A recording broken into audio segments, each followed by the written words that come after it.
আর সেই সব মন্দিরের নিকট রয়েছে এক নারী, তাই তো গভীর অরণ্যের মধ্যে মন্দির, সেই মন্দির নিকটে একাকিনী নারী।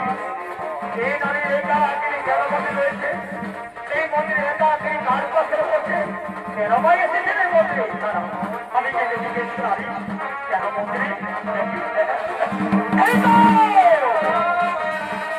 এই তো আমার নর্মদা বেঁচে আছে। নর্মদা, নর্মদা, আমি তোমার স্বামী অভিমান মুখে আমি তোমাকে আমি তোকে তোমার রাজ্যে আমি তোমার জীবনে জীবন জানো না তুমি আমার স্বামী হতে পারো না। আমার স্বামীটা বুঝতে হবে আমি যে রাজনীতি চাই না।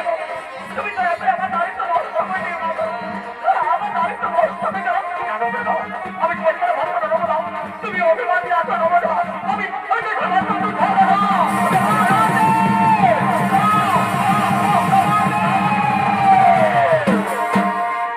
তারাও রাজা কামেশ্বর নর্মদা তোমাকে চিনতে পারেনি।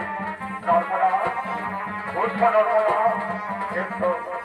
সেই দেখো এ হলো তোমার সেই পুষ্পবতী স্বামী, এ হলো রাজা কামেশ্বর। একটি রাজ অর্জন করেছে কাউকে চিনতে পারবো না। তার নেশার পেশা ছিল সুরা নারী খেলা হয়েছিল হোমকারে হোমকারী। এই অপরাধের জন্য আমি তার অভিসম্পাদ করেছিলাম। শক্তি নর্মদা, তুমি পৃথিবীর মহাসতী নর্মদা, তোমার সতীত্বের কাছে আজ আমি পরাজয় করলাম নর্মদা। আমি পরাজয় হইলাম নর্মদা। তোমার এই পবিত্র নদীর জল থেকে এই পৃথিবীতে এক মহান পবিত্র নদী দেওয়া হয়েছে, যার নাম হল মহাপবিত্র নর্মদা নদী। সেই পবিত্র নদীর পবিত্র জল থেকে এই পৃথিবীর হাজার হাজার লক্ষ লক্ষ পাপি পাপি উদ্ধার মানে পাপি পাপি উদ্ধার মানে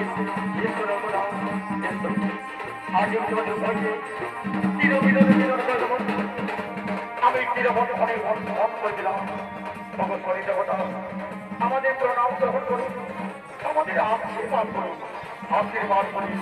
দীর্ঘজীবী অবসমান করুন, অবসমান করুন।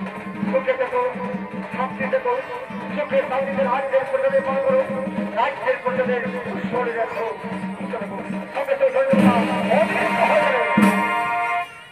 এদিকে বহুদিন পরে